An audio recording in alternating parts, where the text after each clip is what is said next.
This is the Entrepreneurial CPA podcast, teaching you how to think outside the box to become entrepreneurial leaders by reconceptualizing the accounting industry. We sit down with some of the most interesting and innovative leaders in the accounting landscape and get a chance to learn from them, gain key insight into their knowledge and what drives success in their lives. I'm Garrett Wagner, Entrepreneurial CPA channel host. We hope you learn something new from today's episode. I'm happy to turn it over to our host, the man who is always looking to the future, Christopher Zichelli. Today, we're happy to have Tony Nitti, partner at withumsmith+brown, located in New Jersey and New York. He is a tax writer for Forbes and Going Concern. He's an author for CCH Expert Treaties, Corporations Filing Consolidated Tax Returns, and authors and featured articles in Taxes, The Tax Advisor, BNA Tax Weekly, as well as a CPE instructor. Tony, welcome. We're happy to have you. Chris, happy to be here, although I don't know if you can call me emerging anymore. I'm kind of at almost the end of the line, it feels like. But of course. I guess I got some days left ahead of me. Hey, plenty of good days ahead. So, Tony, how do you find time to be doing all this? I mean, just a partner at a CPA firm is a full-time job, as everyone knows, and then you do all this stuff on the side. How do you balance that? Yeah, the balance is tricky because, I also have two little kiddos, 8 and 5-year-old, and they keep me pretty busy. And then I've got this nasty little endurance sports habit that takes up a bunch of time. I race mountain bikes pretty much from March until October, and that's a pretty big commitment as well. But it's just something you learn over time, I mean, it's funny. There's this concept we all talk about of paying your dues, and when you're early in your career, you're learning things and soaking stuff up with the hopes that someday the whole process will become easier. And really, that's the best way I can describe it. Is I'm just much more efficient with my time now because I've been doing this, for over 15 years, and I understand the tax law pretty well. So, when I was first starting, writing a feature article for the Tax Advisor or for Forbes or whatever it was, it'd be a big undertaking. But now I can get the same quality product out with, much less time commitment, and that's pretty useful because, like I said, now, I got an 8-year-old soccer team to coach, and I've got races almost every weekend, but there's no secret to it. It's just one of those things where, like I said, you figure out what works for you, and hopefully during that period where you're paying your dues, you acquire enough substance where eventually this stuff starts to get a little easier. Yeah, exactly. I mean, with age comes wisdom and ability to manage time, and you kind of hone your skills, and I can imagine becoming much more efficient with your time is something that you got down to a T to be able to balance all these activities. I know it's something, it's important to learn along the way. So I kind of want to touch about, you talked about 15 years in the industry. I know you started at the Big Four, and you had a lot of success there very quickly. I kind of want to get an idea of what made you want to go into public accounting, and then, once you started there and you were seeing success with the Big Four, what was one of the biggest surprises you had there? And, what kind of led you to leave the Big Four and go to Withum Smith? Oh, all right. I think I have an answer for all those questions, actually. There we go. The first answer is, look, I didn't want to go into public accounting, right? I mean, I never sat in college daydreaming about, cranking out tax returns. I mean, who does, right? I spent my college years sitting in the back of the class with this dog-eared copy of Powder Magazine daydreaming about living at a ski resort, right? But as far as a career, I always thought maybe I'll be a journalist, maybe I'll be a writer. I always had a passion for writing. But then you get into college and you realize that, a degree in journalism is often a one-way ticket to homelessness. And so you start looking for something more practical. And one of my teammates, I played soccer in college, one of my teammates was like, you should think about going to law school. And I was like, it's not a bad idea. It's 3 more years of putting off reality. And he said, if you want to go to law school, don't be a criminal justice major. What they want now are accounting majors. So I'd never given accounting a second thought. But if it was going to get me into law school, I figured, all right, sounds good. So I went into accounting. took a tax class. It's not like, light switch went off and I was like, this is my passion. It was coming time to graduation, and I was still planning on going to law school, but I sat down for interviews with the Big Four, and Arthur Andersen extended me an offer, and I just thought, boy, that sounds like a lot of money, more than I ever thought I'd make at 22 years old. Now, of course, in retrospect, it really wasn't even a livable wage, but at the time it just sounds like a lot.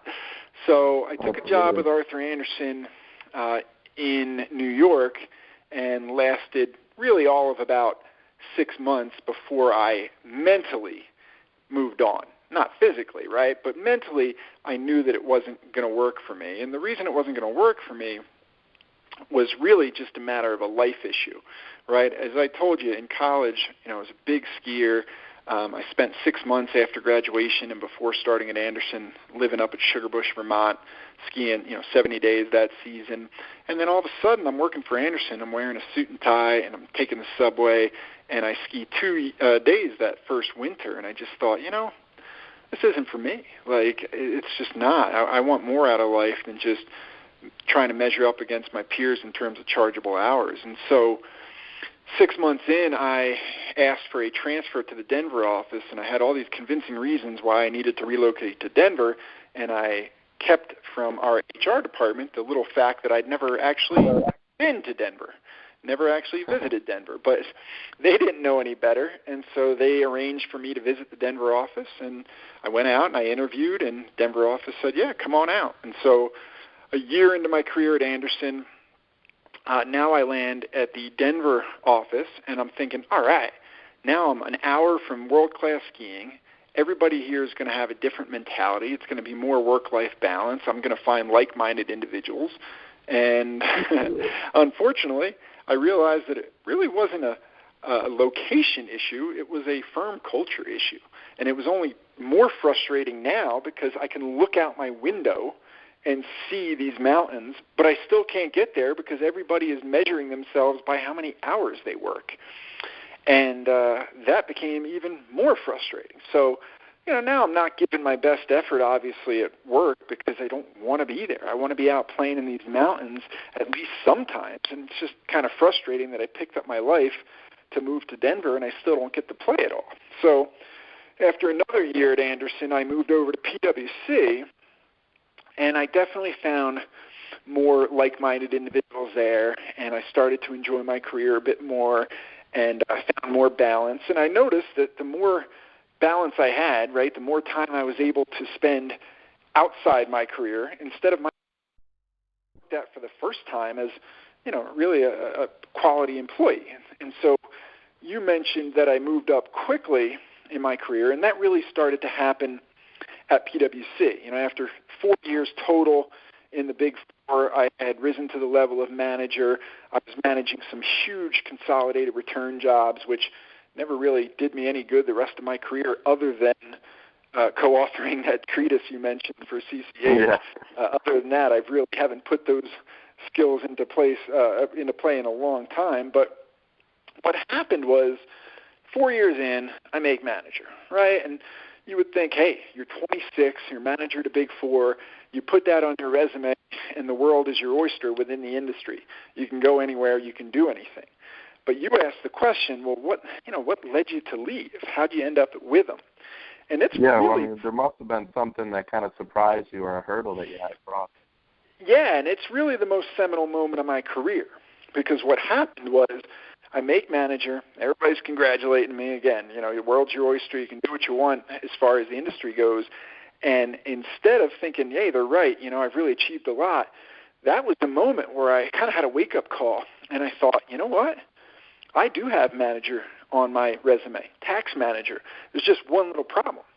I don't know a damn thing about the tax law. I don't. I've been so worried about getting ahead and getting promoted and managing these jobs that all I've learned how to do is manage a job and get returns done on time. But I don't actually have any understanding of the Internal Revenue Code and how it works. And I thought, boy, instead of having a world of opportunity at my fingertips, I'm actually a prisoner here at PwC because I'm a fraud. And I know sometimes people, don't like it when I use that language to describe myself, but that's what I was. I was a fraud at that time. I had this, manager on my resume, but the reality is if someone had hired me, like a private company or something, to be a tax director, it would have taken them all of 2 days to realize that I didn't know nearly what a tax manager at the Big Four should know. And so instead of feeling liberated by making manager, I felt imprisoned because I knew that I had no substance. I knew that I didn't know anything. And I hated that feeling. I hated the feeling of being a fraud. And so that was kind of the moment where I said, I got to change things up. And so that's when I went back to grad school part-time to get a master's in tax. And, my first day sitting in a classroom, I thought, this is it. This is the elixir for everything that ails me right now in my career, because in 2 hours of class, I'm just getting everything I'm not getting in my career. I'm just getting spoon-fed court cases and administrative rulings and code interpretation, and every day I'm walking out of here a little bit smarter. And so I really kind of made the commitment at that point that, look, PwC obviously isn't too worried about my knowledge base. They're happy to keep promoting me if I keep managing these jobs. But PwC may not be in my long-term future, right? The world can take you any different direction, and you never know what the future holds, and I don't want to be a fraud. I want to be able to go different places and do different things. And so I really focused on that grad program. So like I said, in college, I had a typical amount of 19 to 21-year-old apathy. Like I said, I'd sit in the back of the class, I'd read my powder magazine. Not the case in grad school, right? When I was getting a master's in tax, I was in the front row. I had, read every case in advance. I was the guy asking all the questions. I was the guy answering all the questions, because for the first time in my life, I was getting an education of my own volition. It's not because it was expected of me. It was something that I wanted and I needed. And what I looked at it as is this concept I've really kind of brought to my career ever since, was investing in myself. Nobody was pushing me to get that master's in tax. PwC wasn't unhappy with my technical base, but I knew that if I wanted to have the kind of career I wanted and not feel like a fraud, I had to say, I don't care if I can keep getting promoted without learning stuff. I got to learn stuff. I got to be able to walk into any interview at some point in my life and know that if I get the job, I can meet their expectations. And so those first few classes in the master's program, I was that kind of dork in the front row, and I learned pretty quickly that if you invest in yourself, amazing things can happen, because after my third class, or third semester, I should say, the director of the program at DU, University of Denver, Mark Vogel, he called me up at my desk at PwC and said, hey, it's very clear how much you care about this stuff. And it's also very clear that you're coming one class a semester because you're working full-time at PwC. But if you should ever want to come to school full-time and knock this degree out on a faster pace, give me a call and I'll take care of you. And I'm just, well, what does that mean exactly?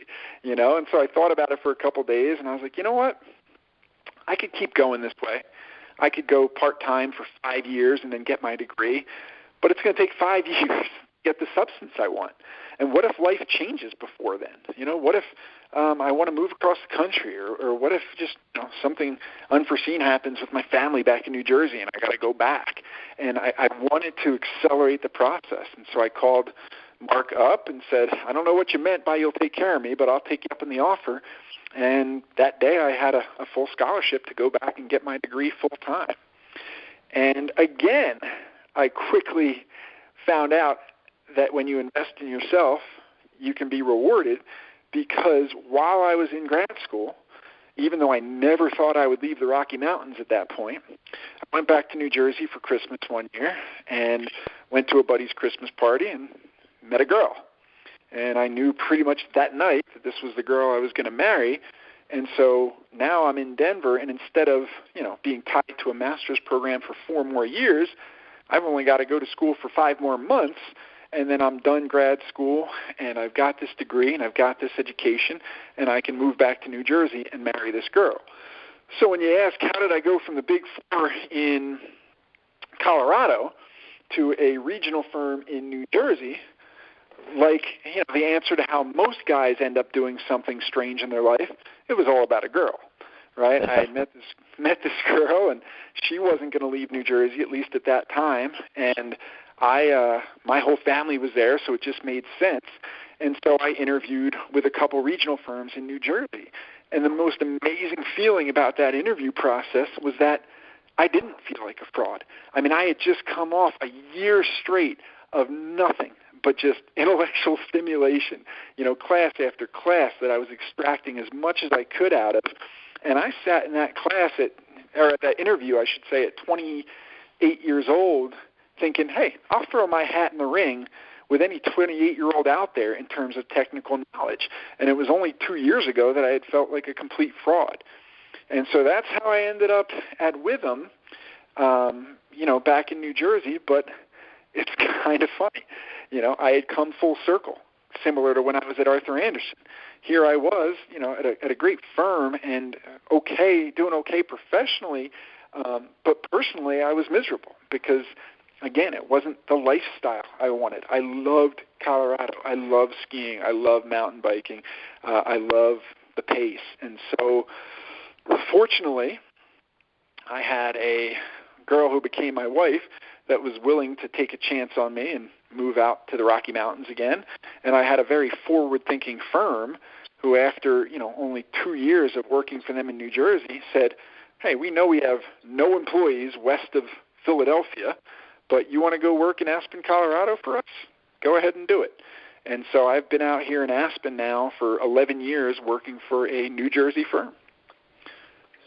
That's awesome. I mean, it's really just crazy how life kind of works like that. There's a wonderful book called Outliers by Malcolm Gladwell, and it kind of just talks a little bit about, how success is definitely earned, but there's also a few things unexpected, whether they be, whether it's luck involved or just being at the right place in the right time, how that can help lead you to success. And it just sounds like, meeting the right person, the right girl in the right city at the right time, being able to get that, get a job with them and them allowing you to move back out to Colorado. There's all those different elements that come into play that may be a little out of your control, but has allowed you to, to pursue your dream.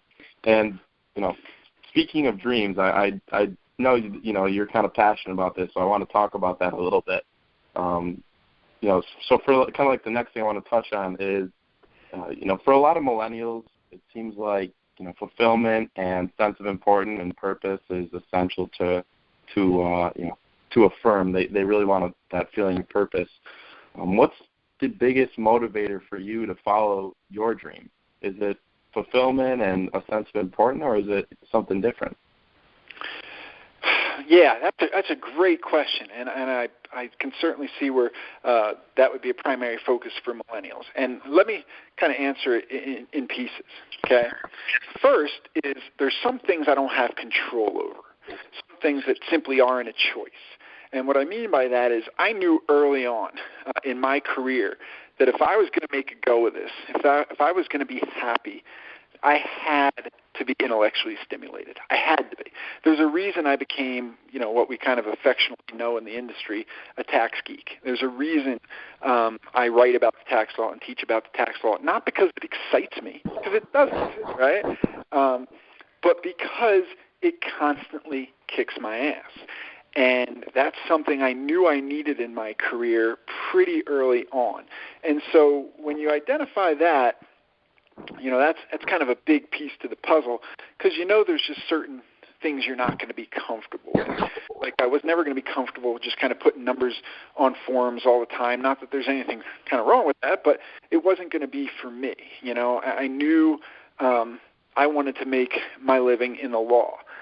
And once I kind of decided that, then it became a thing where okay, I know I want to be intellectually stimulated, but at the same time, I know that more than most people, I can't put in an honest day's work. I can't be a great husband. I won't be a great father unless I'm doing these things outside of work that I'm passionate about. I mean, I really am one of those people who, I don't get into the mountains, whether it's on skis or on a bike or even, just a hike or a trail run, in a span of 48 hours, it starts to affect my mood for sure. I mean, there's a reason I now live at 8,000 feet, literally in the mountains. And so I realized that, you know what, we all want that, right? Every millennial, every Generation Xer, you name it, we all want to be able to pursue our passions. But it dawned on me the two things are interrelated. I want to be intellectually stimulated, but I want to be able to pursue my passions. Well, no one's going to let me pursue my passions unless I'm giving them something of value. So if I claim I want to be intellectually stimulated, if I claim I want to, be good at this whole tax law thing, well then I better, get so good at it that it buys me the flexibility I want out of life. It earns me the right to go ski, 50 days a year and mountain bike 50 days a year. I realize that it's easy to say I want work-life balance, but, you kind of have to earn it, right? I mean, you're still in a business, and so, again, this concept of investing in yourself, I just realized, and it took me a while to realize it, but around 28, 29, that, look, if I really want the life that I know that I want, then I have to give Withumsmith+Brown something they can't readily replace.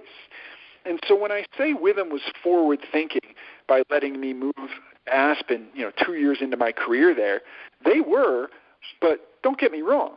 If they had 10 people ready to replace me, they probably would have said, hey, it's been real, but, enjoy your time, find a new job. But when I was ready to move to Aspen, they didn't really have a built-in replacement, someone who made their career in the depths of the tax law and could handle some of that high-level, consulting and research and big issues. And so this wasn't something where they said, hey, Tony, you like to ski, makes you a happier guy, move out to Aspen, have a good time. No, there was a business decision involved. They said, hey, Tony, you bring us a valuable kind of niche at our firm. It's hard to replace. There's not a lot of kind of tax geeks out there. And so if you want to move to Aspen, we're willing to make this work. And so my long-winded response to your question is we all want balance. We all want to be able to chase our dreams. But at the end of every day, you've got to be able to look yourself in the mirror and say, hey, I'm not asking for handouts here. If I want my firm to allow me to have some balance, allow me to have some flexibility, the easiest way to do that is to give them something no one else can. And in my mind, and again, there's a million different ways to have a great career. In my mind, you want to give a firm something irreplaceable, it's substance, right? You could have a huge client, and the firm is going to treat you like a king if you have a huge client. But you know what? Clients come and go, right? Or maybe you have a fantastic relationship with a partner. You play golf with them every week, right? The firm's going to move you up the chain as long as that partner supports you. But you know what? Maybe that partner leaves the firm or retires someday, and suddenly you don't have the same support, right? Those things come and go. But if you've got substance, if you're great at what you actually do, that doesn't leave you. That is transferable. I can answer questions about the tax law just as easily in Aspen as I could in New Jersey. And so, again, I made the decision that if I want the life that I know I want, I got to bring something to the table. And bringing something to the table ain't easy, right? I mean, it took years of really making some unpleasant decisions to learn as much as I could about the tax law. It wasn't just I'm going to go to a master's program for a year and that's all I'll ever need. I mean, it was then a decade after that of putting down Sports Illustrated and picking up the Tax Advisor. And when my friends on Friday night are going out with drinking Jack and Jose, I'm sitting home reading Bicker and Eustace. I mean, it wasn't always a lot of fun, but the point was you can't have it all. No one's going to allow me to move to Aspen, spend 100 days a year on snow if I'm not bringing something to the table. And so this idea of investing in yourself, you mentioned before, it's crazy how life works and twists and turns. And I agree with you. But when life throws you an opportunity, you got to be ready. You got to have paid your dues and earned your stripes. And what I have learned is every time I've really made a conscious decision to invest in myself and build substance, I have not had to wait long to have that decision be rewarded. And it's crazy that it's worked out that way, but it just continuously motivates me to do more of it because, again, I watch people in their career have varying degrees of success without having what I would call substance. They got the right clients or the right relationships with partners, and I always just think, boy, that's a career built on a house of cards, because one thing changes and it's all pulled out from under you. But if at the end of the day you can say, I know the tax law inside out, I know FASB's inside and out, I'm great at e-commerce or whatever it may be, the newest treatment of, Bitcoin, financial securities, whatever it may be. You have an expertise on something, that's not going anywhere. Right? Yeah, specialize in something. Exactly. I've heard so many times to be, specialize in something, and having that type of talent is irreplaceable. So I want to take a step back. You talked a lot about investing in yourself, and we'll talk about that in a little bit. But I want to take a step back to, what motivated you to follow your dream. And for you, it was intellectual stimulation and, pushing yourself to, better yourself and, improve your intellectual ability. Now, it's nice that you were able to identify that was your motivator, but for a lot of people, and we spoke about this before the podcast, a lot of people, it's not always clear what their dream is or what motivates them. And, sometimes the term dream is even, I guess a little cliche, but what would you say to someone who doesn't really know where to begin when determining, what their dream is or what their big motivator is? I've heard a lot, you need to determine your why, like your purpose. Yep. What would you say to that? Chris, that's an awesome question. And I got an answer for it. Right. I really do. Because, what I would tell you, how do you find out your dreams, right? You say yes. You say yes. What I mean by that, you say yes, is any opportunity that comes your way in your career, whether you think you're going to be excited about it or not, you say yes and you try it, because you constantly redefine what it is that is your dream career or your dream life. And let me just give you a personal example of what I mean, because, that's why I was so excited about your question, because I just know exactly how this worked out in my career and how I think, millennial listeners should really approach their career. So I'm working in the tax world, right? And I'm a tax geek now, so I make my living in the tax law, and it's not exciting. I'm not really using a creative side of my brain. And I told you, in college I thought I was going to be a writer, a journalist. And when I became a tax guy, I just kind of let that part of my hopes and desires die. But as I got about 10 years into my career, I thought, you know what? There's no reason I can't try to write about taxes, since that's what I, have expertise in. And so I just thought, you know what? My firm isn't pushing me to get published. Nobody cares. It's not a goal. In the history of my firm at that time, Withumsmith+brown, the kind of 35-year history, no one had ever been published in the Tax Advisor or anything like that. But I just started submitting article ideas to the Tax Advisor. Had no idea if one got accepted how I would actually write the article, but, I just started submitting ideas, and eventually one got accepted. And I spent about a month and a half, after hours of my job, up in my bedroom, turning it into, it looked like, the Unabomber shack, where I just had piles of paper and manifestos all over the place as I kind of wrote and rewrote and edited and re-edited this article. But it ended up getting published, and, I thought that was fun. I always wanted to write. I got to do it once, and, I can at least say I tried. And, my firm didn't really get too excited about me getting published. It didn't make any waves or anything. But then a funny thing happened. I find out a couple months later it won the Article of the Year for the Tax Advisor.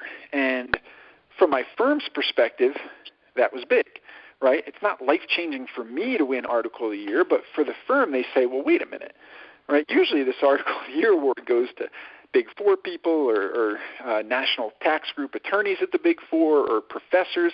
How did this kind of 32-year-old kid at our firm end up winning this award? Maybe he's got some talent for this. And so now they tell me, take on more writing projects. So now my career is starting to change, and I'm bringing into my career more of what I really am passionate about, which is writing. So then now I'm writing for Taxes Magazine for CCH. And then CCH calls me up one day and says, hey, we'll pay your firm for you to co-author a treatise on consolidated returns. And now my firm says, hey, take 6 months and, write this treatise. It'll look great in our marketing material, plus we get paid handsomely for the job. And so suddenly writing is becoming part of my career, and no one thinks of that when they become a tax guy. But for me, this was heaven. And then from there, I just kept saying, hey, I'm going to roll with this as much as I could. And I kind of pressured my firm to launch a more informal tax blog, and they eventually did it. And after only a couple months of writing on the blog, again, right place, right time, Forbes comes along and says, hey, we like what you're doing. Would you move it over to our platform? And when my firm hears that, they're like, oh, okay, you mean the platform where Tony can write about tax law and it'll be read by 50,000 people? Yeah, we'll do that. That sounds great. And when that happens, the point is now the firm is letting me pursue what I'm passionate about, right, which is this writing. And if I never just kind of said yes to the idea of trying to get published on my own, even though no one cared, it never would have become part of my career. But now I'm writing, and what happens when you write? You show that you have expertise. What happens when you show you have expertise? Someone inevitably comes up to you and says, would you like to teach this material? And since I was writing for CCH so much, they said, why don't you come teach at our conference? Now, here's the difference, Chris. I always knew I wanted to write. I never thought I would enjoy teaching. Never, okay? Did not think I would like it one bit. But they asked, and I remember exactly where I was when they asked, and I remember thinking, I don't want to do this. But you know what? You got to say yes. You got to take the opportunity because you have no idea what it'll lead to. And I walked in Phoenix, Arizona to the CCH User Conference. I taught a 2-hour class on the tax implications of foreclosures. And by the time I walked out of that 2-hour class, my definition of my dream career had changed substantially. Because now I knew that if I was going to have the best career I could, if I was going to make the biggest impact I could, if I was going to have the most fulfilling career I could, I had to teach and teach a lot. I never thought I'd be interested in it, but within 2 hours, it changed everything I thought I knew about what I wanted out of my career. And so from there, I start teaching more and more, and I'm enjoying it, and it's being received well. And again, my firm starts collecting paychecks from it, and they say, go do more of it, go do more of it. And so 10 years ago, my career was spent 100% servicing clients. Now, maybe 25% on firm clients, and the remaining 75% is split between writing and teaching. And that is where I stand today as far as a perfect mixture for my career, what I want out of my career. And the writing, I knew I wanted it. I just had to pursue it. The teaching, that's what I mean about, you're asking how do you find out what you want out of life? Say yes to every opportunity. Do you think I really wanted to write a treatise on consolidated returns? Absolutely not. And it's as dry and boring a topic as you can possibly imagine. But when they come to me and say, do you want to do it? Who am I to say no, right? I got to say yes. I got to take these opportunities because you never know where it leads. And if I hadn't taken that opportunity, I probably wouldn't have gotten the invitation to teach. If I hadn't tried teaching, I would have no idea how much I love that aspect of my career. And I'm not done saying yes. As new things arise, I'm going to say yes to those too, because I have learned that the best way to approach your career, the best way to answer your question for young people is leave no stone unturned. If there's ever been something you thought you might be interested in, give it a try. If you're ever asked to do something you don't think you're interested in, give it a try. What's the absolute worst that can happen? You don't like it, you were proven right. If you do like it, now you've redefined what your dream career is, and, it's a moving target. And so what I think, one of the things I really struggle with is when I watch people at 22 get into their career path, and at 42, it's the same exact path. Not that that can't be fulfilling, but it's like, man, aren't you curious? Don't you want to know what else you could be good at, what else you might enjoy? And that's what I would say, to your listeners is you're never going to know what your dream career is. You have to constantly redefine your dream career by trying everything that might interest you, right? No one would expect someone who makes a living in the tax law to spend 75% of their time writing and teaching. But that's where my career ended up, and I couldn't be happier about it. But it happened in part because I was willing to just try different things and not just say, well, hey, here's the path I've been given. I'm just going to focus on staying on that path, And so, again, another long-winded answer, but it's one that I'm very passionate about. Absolutely. It's definitely interesting to hear because I think the two big takeaways is, one, you're most likely not going to necessarily know what that dream is. You have to kind of stumble upon it by trying new things. And the second big takeaway is that, that you don't get one dream. It's ever-changing. And, without, like you said, turning over every stone and trying new experiences, you're never going to find those new dreams or those new experiences in life. And, kind of leading into my next point, obviously, you seem extremely happy with what you're. And just rewind real quick. I think one other thing that you talked about, like the 22-year-olds coming out of college, and I feel like there's a bit of a lack of understanding of what else you can do in the accounting industry. So, for example, you're a partner at Withumsmith+, and you only work with clients 25% of your time, and the rest of the time you're teaching and writing. I don't even think people realize that that's an option. So I think it's really interesting that you've kind of, even though you are a partner, it's a kind of a twist on the traditional kind of, partner track jobs.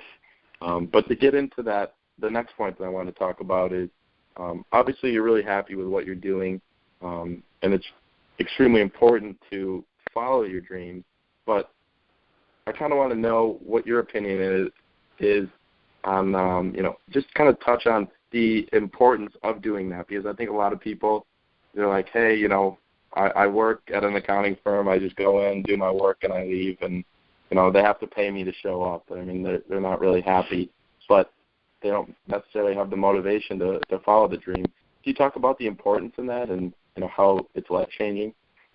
Yeah, of course I can. I definitely can. And it's going to all sound cliche. I'm going to sound like a Tony Robbins infomercial, but I'm sorry. This stuff is true, right?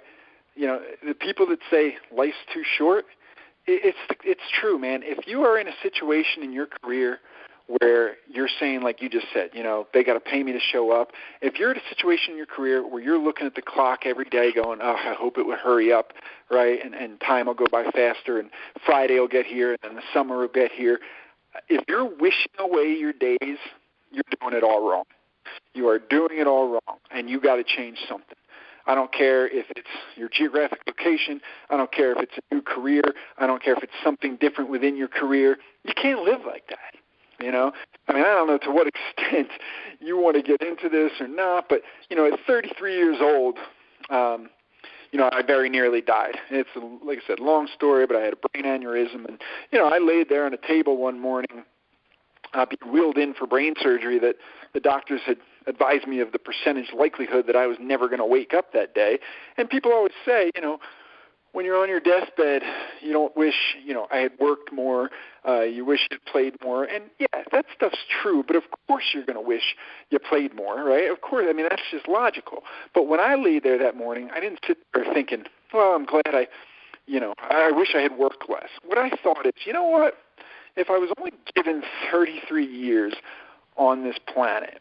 At least I only spent a couple of them, early in my career, wishing time away. When I kind of got my career to a place where it became more exciting and I was trying things that I was passionate about and I was investing in myself and learning a lot, like that's when you just realize that, hey, when you're plugged in, when you're adding value at your firm, when they're giving you flexibility to do things you're passionate about, suddenly you're not wishing days away, right? You're hoping time slows down because you're enjoying things so much. And, it really is true. And I had a pretty unique perspective of that because, again, I had an opportunity to look back at my life at only 33 in a way that most people don't. But, yeah, I mean, for young people that find themselves in a career where they're just saying, hey, pay me to show up, I would tell you, you know what, God forbid something ever happens to you like it did to me, you're going to be pretty regretful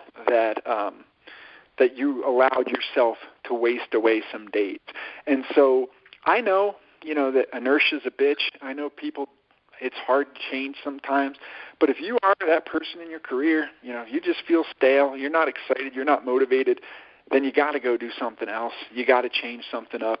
You got to try something different because, what's the point? I mean, like I said, life it really is, as cliche as it sounds, it's far too short, and there are so many things you can find that'll make you happy, But, if you just sit there and say, I'm collecting a paycheck and they treat me well enough and I'm not excited about what I do, I don't know. I would tell you that you're doing things all wrong. I would tell you that you got to seize opportunities in life to kind of better yourself and pursue the life that you want and stay stimulated because otherwise, I don't know, we don't get enough days that you should be wishing any of them away. Yeah, and I think that's powerful, what you said. But at the same time, it's also a bit of a paradox because at the beginning of your career when you started at PwC, you almost had to go through that experience of, if they weren't paying me, I wouldn't show up type of scenario. Like you almost have to go through the gauntlet a little while before you realize that, you have that awakening, like, this just isn't what I need to be doing every day for the rest of my life. So I think that's kind of interesting. And congratulations to you for finding that thing that makes you happy and, it almost doesn't seem like work because I think a lot of people just don't find that in life. Well, that's why you have an old man like me on and not a 22-year-old kid to talk about life experiences because, like you said, I have been through that. I did spend a couple years early in my career spinning my wheels and wishing time away. And, again, what made me proud, when I was laying on that metal table that morning being wheeled in for surgery, what made me proud was that, when I was working for Arthur Andersen and I realized I wasn't happy, I did go into the HR office and ask to be transferred to Denver. And then, when I was in Denver and I met a girl, even though she was clear across the country and didn't really seem particularly interested in me the first night I met her, I'm glad that I did pick up the phone and call her from 2,000 miles away and tell her what I thought of her, and she ended up becoming my wife. And I'm glad that, when she became my wife and I was unhappy living in New Jersey again, I rolled the dice and took a chance and said, we're going to move clear across the country again to Aspen. And all of those things, I could have said, inertia's too hard. I'm not going to do it. I'm just going to keep on the path that I'm on. But I didn't want to. I wanted to see, how much of the marrow I could suck out of life, so to speak. And part of that is career, but a big part of it is also what makes you you. And for me, I knew to be the best husband, the best father I could be, I had to be in the mountains. I had to, have skiing right outside my door. I had to not need a bike rack on my car because I could mountain bike right from my front door. And, having the guts to chase those things were the things I'm most proud of in my life because it's easy, man. It is easy to just say, I'm going to put my head down and follow the path. But if that path's not leading you to the best version of you, then why bother? Yeah, I think that was extremely well said, and congratulations to you. Absolutely. I mean, I think it's just kind of a model of success, like you said. once you've encountered a roadblock, you were able to say yes and take on a new challenge, and it's all worked out for the better. I think that's absolutely inspirational. So to kind of touch on a topic that we've been dancing around a little bit is just investing in yourself. So I think I'm guilty of it, of succeeding and failing at it from time to time in regards to investing in oneself. And obviously, just from talking the brief time here, we can see the importance of it. And, just determining the most valuable way to spend your time, your money, your effort, that's obvious stuff. But, kind of like, for example, investing in an extra hour or two of sleep or eating healthy, you just see the immediate difference that it pays off. So can you talk a little bit about the importance of investing in new skills in the industry, but also a little bit outside because, the work-life balance, your life outside of work does affect the way you perform at work. So can you talk a little bit about the importance of investing in, new technical skills or soft skills, investing in your health, your career, your leisure activities, your future? You bet. And so on. Yeah, Chris, here's what I tell you. It's pretty easy for me, okay? Well, the way I would approach it, if I'm a young person going through my career, and I didn't figure this out right away. Again, it took me 4 years. But after that point, what I realized is this. Number one, I don't care how my firm, my employer, measures me or evaluates me or looks at me. And if they think I'm great, but I look at, a peer I have at another firm or, a peer I have at my own firm, and I think they know more than I do. They're better than I am, at what they do. To me, that's the most important thing. To me, it's, hey, I have to measure up to what I expect from myself. And so, again, 5 years into my career, when I'm a manager and my firm seems perfectly happy with me, it wasn't good enough for me because I knew I was a fraud and I expected more out of myself. And so, to me, that's number one, is you've got to understand that your firm, your employer, whatever it may be, they'll measure you on any number of things. The way you handle staff people, the way you engage with clients, the way you meet deadlines. And that stuff's all well and good. But if you don't have the underlying substance, right? I don't know if you've ever seen the movie Heat with, De Niro and Pacino, but, De Niro's a criminal, and he just says, look, I don't have any attachments in life because anything happens, with the cops, I got to be able to pick up and be gone in 30 seconds. I always think of that same thing with, your career. You have to have enough substance where if your firm disbanded tomorrow or, I don't know, whatever reason, you just had to leave because you met a girl or met whatever it may be, and you had to go clear across the country, that you have the skill set to do that. The one place you never want to be is a position where you're a prisoner. And the only way you can be a prisoner in this industry, or any industry really, is if you're a fraud, if you don't have substance. And so you got to look in the mirror every night and say, I don't care if the firm says I'm doing a good job. Am I, in my mind, doing a good job?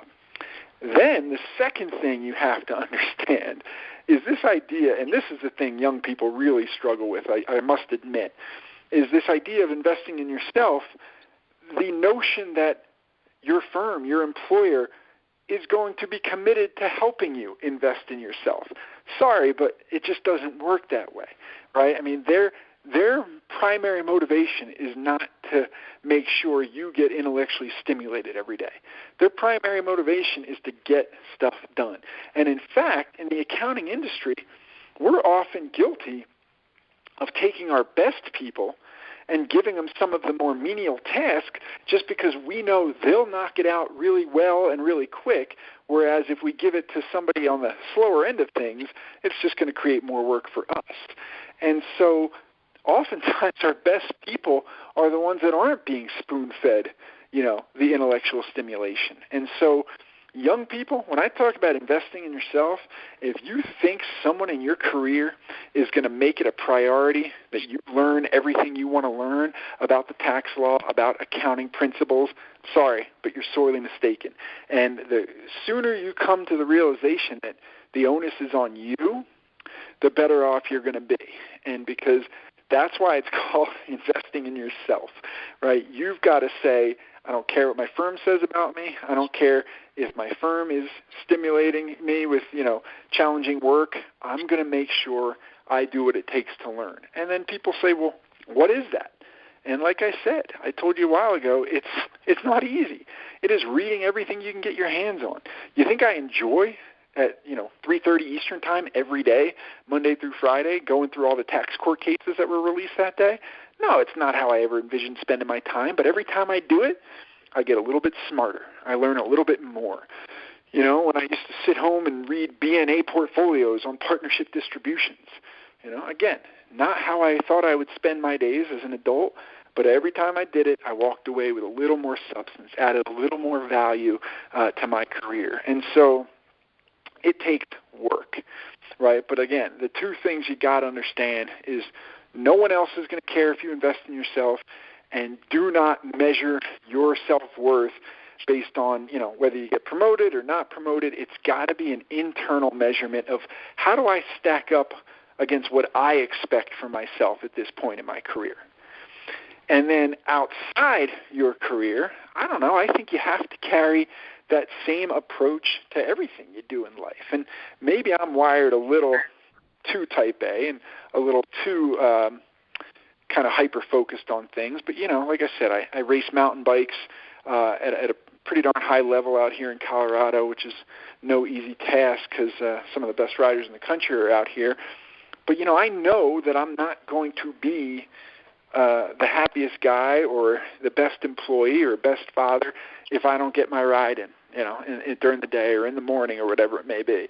When winter comes, I know that if I'm not on skis a couple times a week, that I'm just not going to be myself. And so I make sure I budget time to get those things done. And when I do them, everything else flourishes. And the best way I can describe that is this, Chris. When I was working for Withum in New Jersey, I was not perceived as the best team player.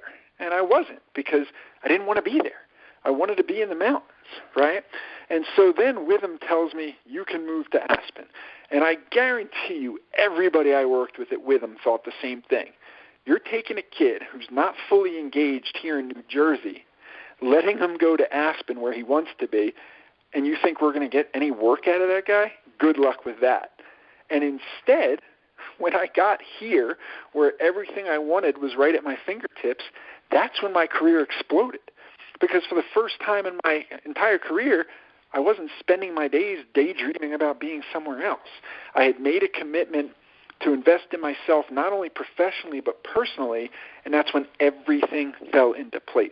And Withum found that even though I was 2,000 miles away and had all the trappings of life right outside my front door, I was infinitely more engaged as an employee than I had ever been before.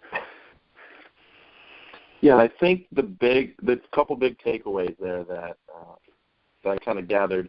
Well, one, the first thing you talked about in regards to a career working for an accounting firm, I feel like one of the biggest pitfalls of a lot of firms is just the lack of, I don't want to say interest, but just the lack of commitment to improving their employees' skills and, continuing educating them.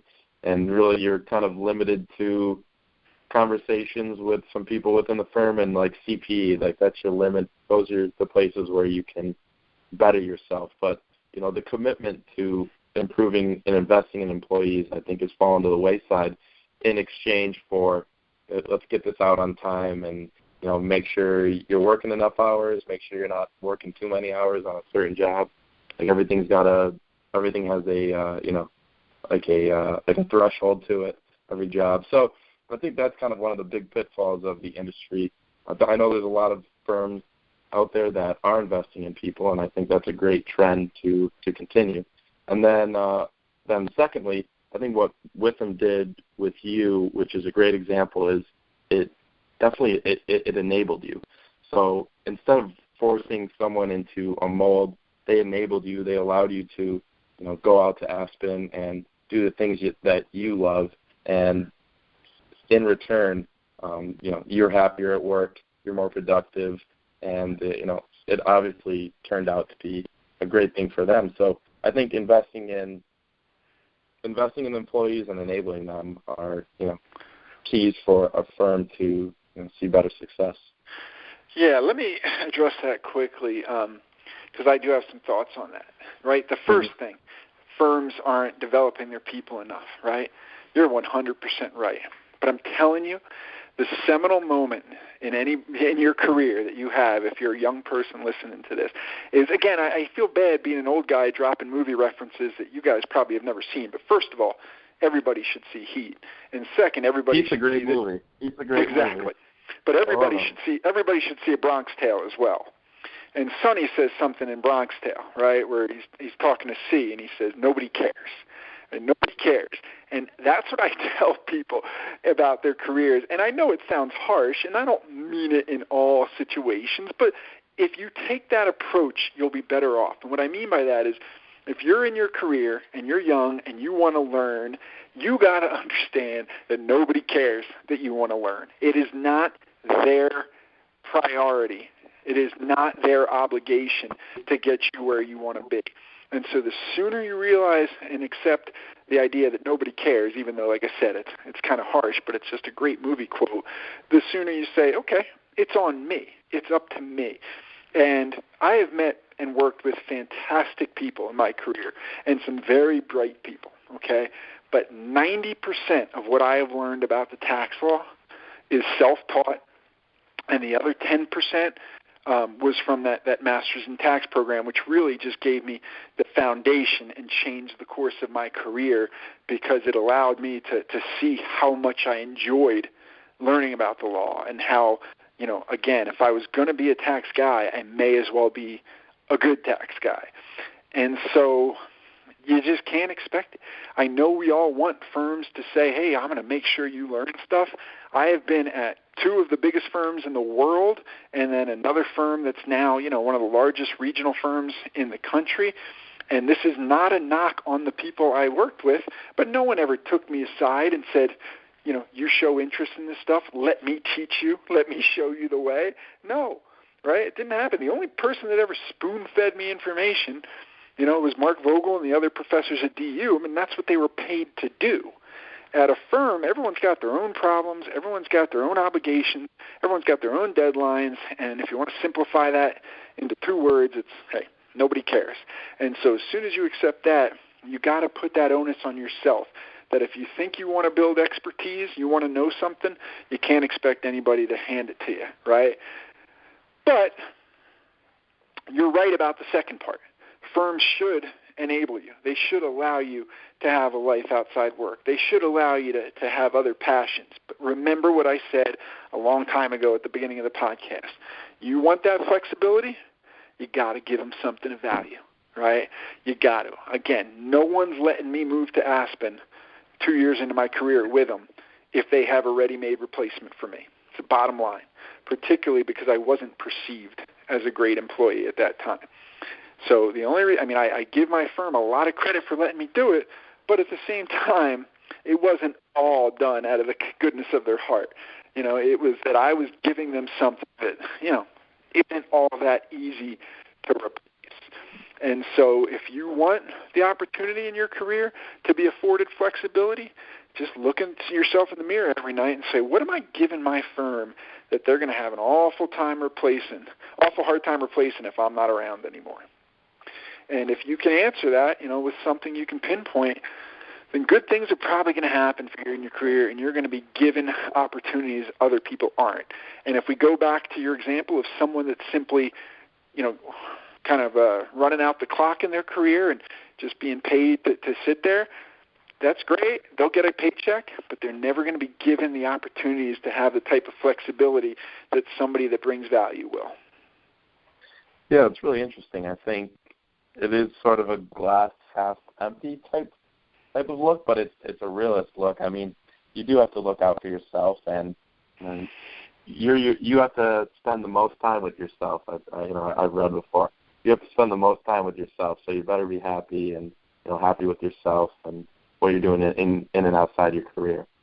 So, Tony, obviously, you've achieved a lot still at a young age, and I think when you were in college, if you were to look forward ahead, X amount of years, and you're living in Aspen and working remotely and doing all these things you love, you would absolutely take it. But I'm kind of curious, it seems like you've achieved a lot of things that you wanted to achieve.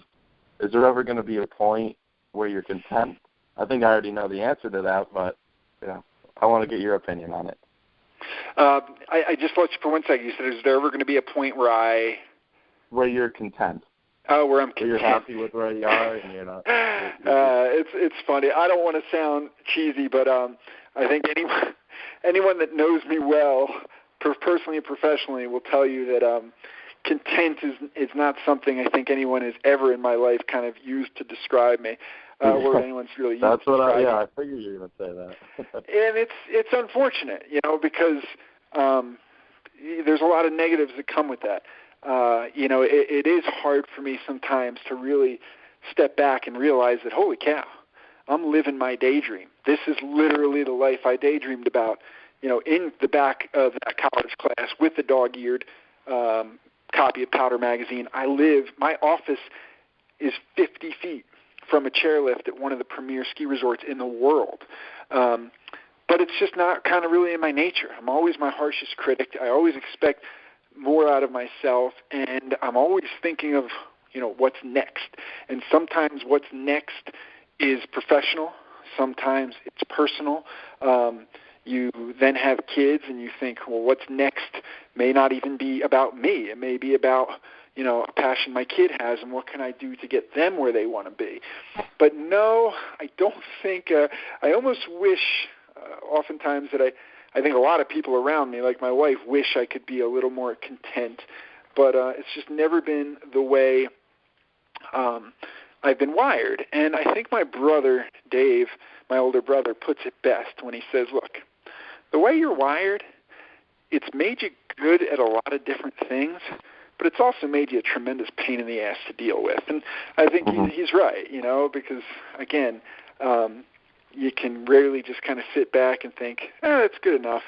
I'm happy with what I've done. You're always kind of thinking, I could do a little bit more, I could do a little bit better, or I could try something totally new. And the one thing I can tell you from a professional standpoint is the day I stop trying something new, the day I stop challenging myself, then I better call it a career, because that's not what I've based my career on. That's not what history had shown would lead me to more happiness. So I've got to be someone that professionally, at least, is always seeking new opportunities and always taking on new challenges. Yeah, and I think it's extremely important to be content in the moment, because that means you're happy, but not necessarily content with your future, because that means you haven't changed from today, versus 10 years from now.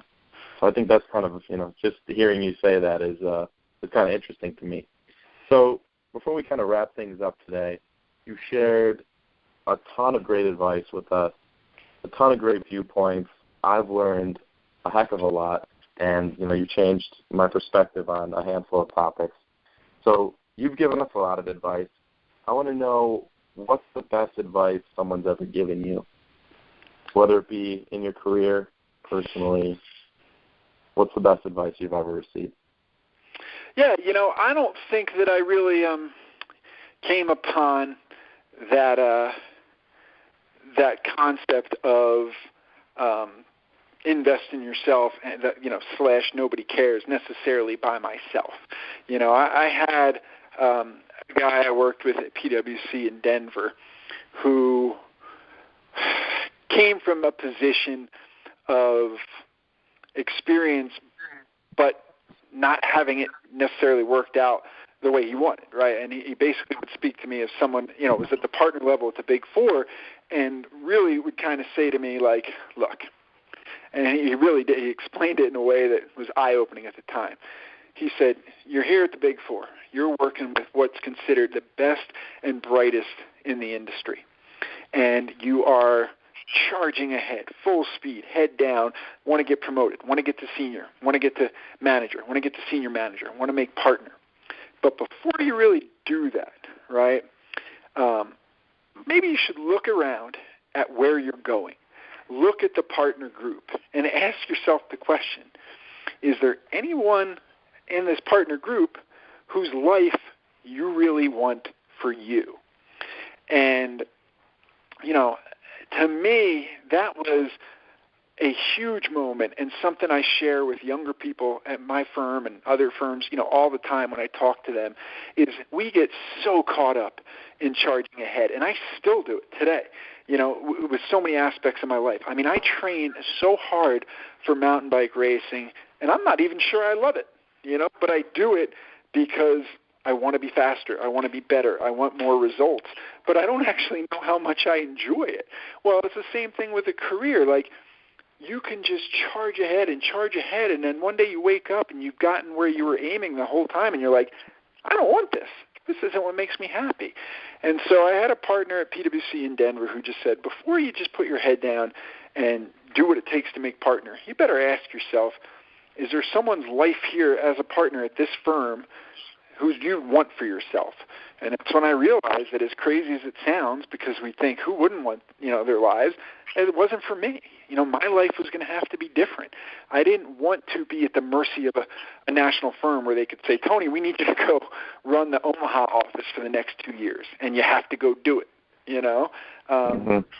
I didn't want to be a father of 2 kids and know that I was still being measured by my charge hours every month. I just didn't.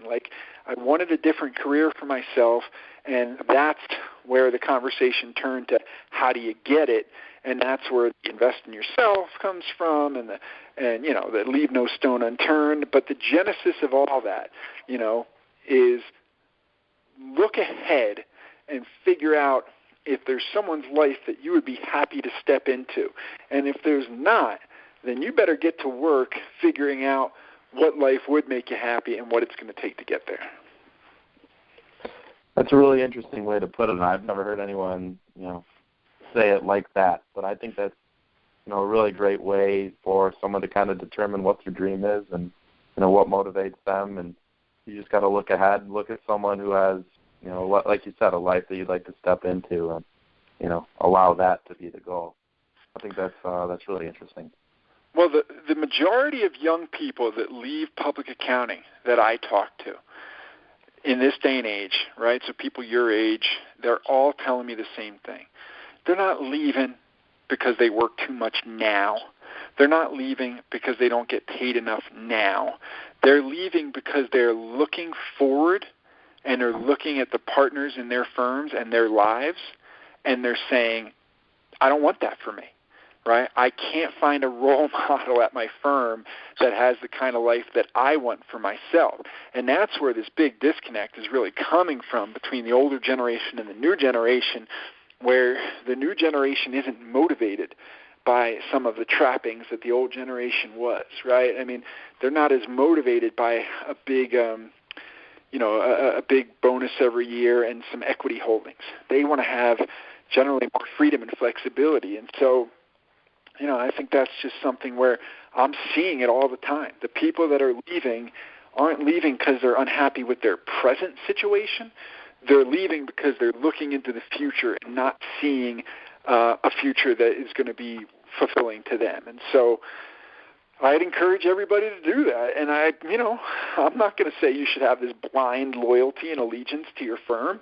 If you look down the road and don't see a path to happiness for you, then why wouldn't you go try something? That most young people are leaving because not because they're unhappy with their present situation, but because they're looking into the future and they don't see a path to the life they want. And I think that's a good exercise for young people to undertake. Yes, I was actually at a presentation not that long ago, and one of the topics was all these great people, these people who are on the partner tracks, partners at the firm loved these people, and they all left public accounting for different reasons.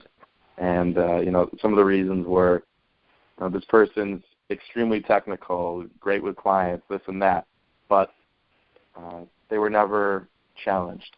They felt like they were just going through the motions.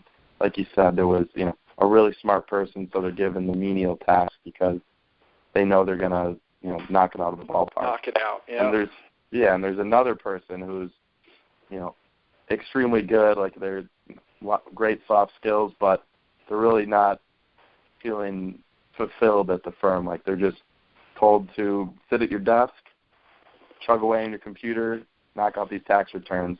But this person wants to be consulting and talking to clients, and they just don't feel like their value is very important to the firm.